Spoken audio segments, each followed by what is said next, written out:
Kenny here with Gardening Simplified. Today we're going to make some jelly, and let's talk about corn. Now this is September 8th and this is definitely not corn. My beets are coming up. I have some red beets and I have a couple trays of golden beets that are popping out. I have some red cabbage, some gypsy broccoli, and a secret project over here. We won't talk about it, but that's not what we're here to talk about. We're going to talk about corn. Now this is field corn, and it's not the prettiest cobs in the world. It is, some of it's been banged up, little places. I don't know if it's, what exactly has happened to those. I'm not going to use those for my project. I'm taking and I'm separating the rough kernels over here. I'm going to grind this up into chicken feed. I'm saving the nice pretty kernels. We're going to use these for making some hominy and for grinding into some cornmeal. Now this is Hickory King corn. And we might have got a stray bit of corn in here because all of these cobs are kind of red, except which one of these ain't like the other. This one is white, and we're not going to use the white one. We're going to use the red ones.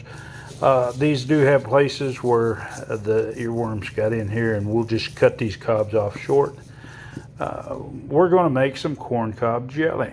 I've wanted to make some. We attempted it before, but didn't actually do the recipe right, and this has been probably 8-10 years ago. But I've got it down.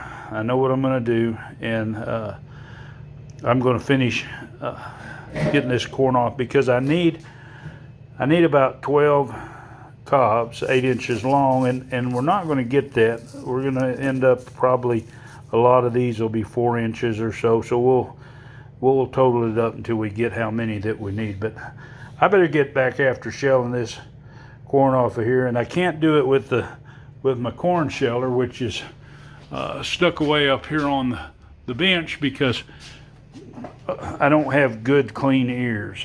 And like I say, I want to make sure that I have top quality kernels that I'm saving. So here we go. All right, now what we're going to do is we're just going to rinse these corn cobs off. Any extra, I've done clean these up.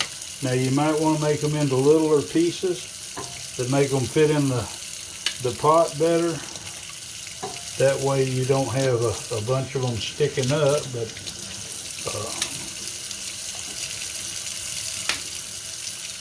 you're going to need about a dozen average size cobs, and when we say average size, we're going to say about somewhere 6 to 8 inches. And we're just going to rinse all these up. We've already cut any places that were where earworms or something has eat on them. And I'm going to say whenever you do this, to cut these up. Now you can break them, but if you're going to cut off a piece of it, take and use your pruners from the garden. They work real well for taking and cutting those ends off. A knife really doesn't, because once these are dried, and these are fully dried ears, and I'm not going to leave no silks in here. The flavor, and this is field corn. You don't want to try to do this with sweet corn. It's just not going to turn out right. And that was kind of the deal when we made these before. But anyway, we've got all that. We've got them right here. Now what we want to do, I'm going to run this and get some warm water so it saves some time. But we want to put 2 quarts of water in here.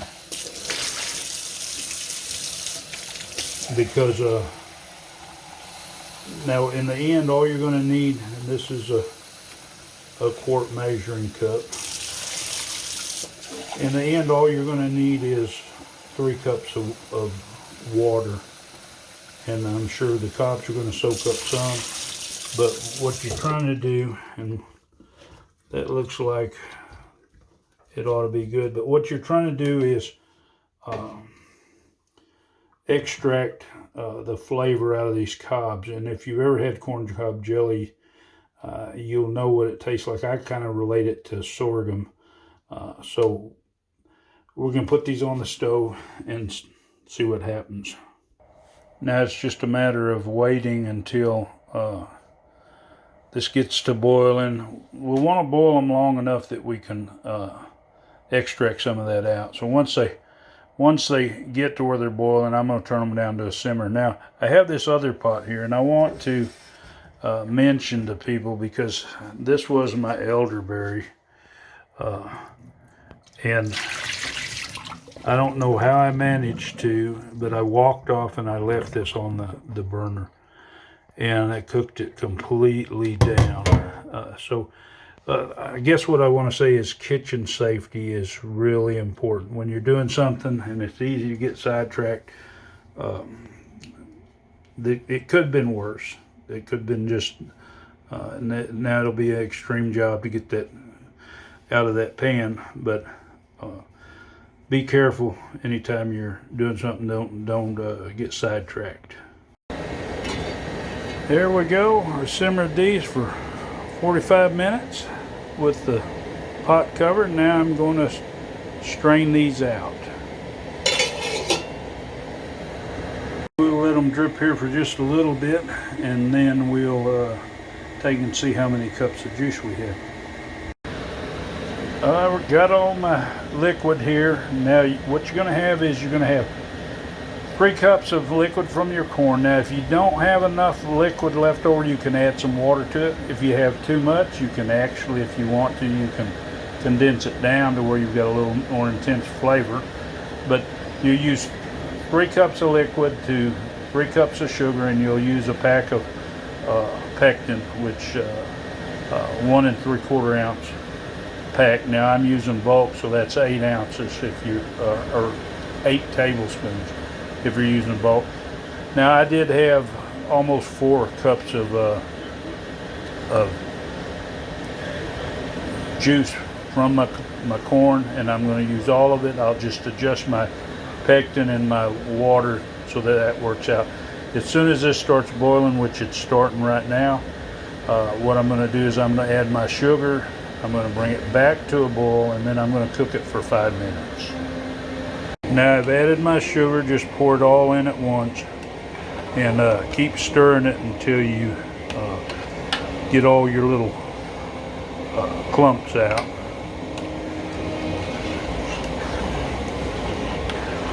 And it doesn't take long, but you can kind of mash them out on the bottom or whatever, but just keep going until you've got all your sugar dissolved, and then give it time to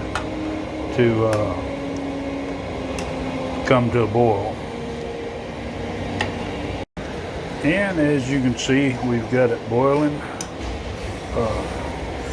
Make sure it's turned down. Don't want to run it over.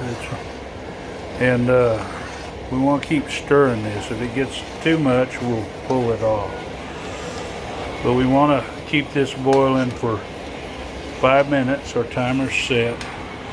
You want to go ahead and heat your jars. That way you're ready to put the hot liquid in. And we have our pot over here with our water, so we can take and water bath these after we get them in the container. Now the mixture is supposed to make 4 cups, and we'll see how that goes. I have or you could say half pints. That's what kind of like what they like to label everything at. But I've got extra liquid, and I've got extra jars just in case. Now when you fill your jars, fill them about 1/4 inch from the top. You can skim off anything that you don't want in there. It won't make that much difference in your jelly. But anyway, then we'll we'll take and put these lids on. Don't put them on too tight. And then we'll water bath it. Down here in the south, we're below 1,000 foot elevation, so we'll do these for 5 minutes. If you're up further north, up to 5,000 feet, 1,000 to 5,000, do it for 10 minutes. And this is the finished product. It's still cooling down, so it didn't set completely, but it's such a pretty jelly. And of course, I like to make nice, pretty labels to go on it. But to give you an idea, corncob jelly doesn't taste like corn.